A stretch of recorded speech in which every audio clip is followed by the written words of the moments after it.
ओम शांति। आज बाबा की फ्राइडे की मुरली में बाबा ने सबसे पहली बात समझाई है कि जैसे दुनिया का कोई ड्रामा या फिल्म है, वो तो कुछ घंटे की होती है ना। लेकिन ये जो ड्रामा है जिसमें हम सभी एक्टर्स हैं, इतने करोड़ों एक्टर्स हैं, अरबों एक्टर्स हैं, ये ड्रामा की ड्यूरेशन भी ज़्यादा है। जैसे देखिए, कोई फिल्म 2 घंटे की हो, 3 घंटे की हो, तो उसमें एक्टर्स कितने होंगे? छोटे बड़े सब मिला के कुछ 100 एक्टर्स होंगे।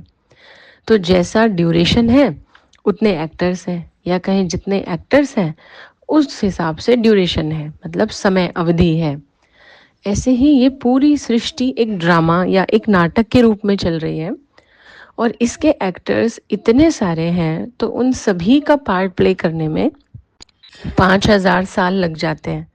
तो बाबा ने आज हमें समझाया कि इसीलिए इस ड्रामा में ये ध्यान रखना है कि हमारा पार्ट हम कैसे प्ले कर रहे हैं।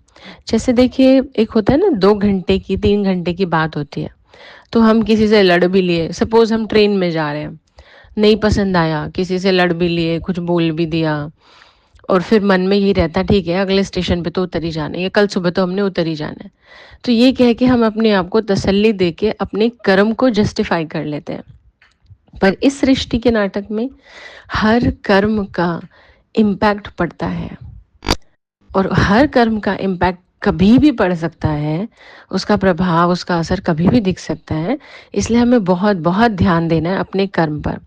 हाँ, अगर गलती से कुछ ऐसा हो जाता है तो ज़रूर हम उसके लिए कुछ ना कुछ सोल्यूशन निकालें, चाहे माफ़ी मांगने का, चाहे उसे ठीक करने का, या कुछ भी, क्योंकि बहुत लंबा ड्रामा है।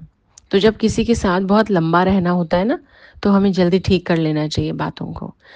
दूसरी बात आज बाबा ने कही है कि हमारे हर विकर्म, यानी हर उल्टे कर्म, विकारी कर्म का जो आधार है, वो है देह अभिमान, मतलब ईगो।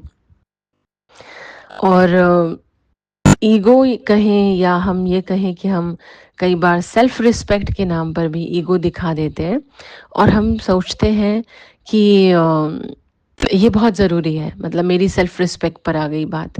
पर नहीं, कई बार हम उस चक्कर में उल्टे कर्म कर जाते हैं। और अगेन पहले पॉइंट से रिलेट करता है ये कि अच्छे या बुरे का फल ज़रूर मिलता है, और ये ड्रामा बड़ा लंबा है, ऐसे पीछा नहीं छुड़ाया जा सकता कि हाँ थोड़े समय की बात है, नहीं।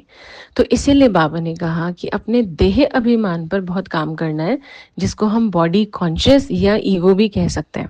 हालांकि दोनों में हल्का फ़र्क है। देह अभिमान हो गया ईगो, और देह भान हो गया बॉडी कॉन्शियसनेस।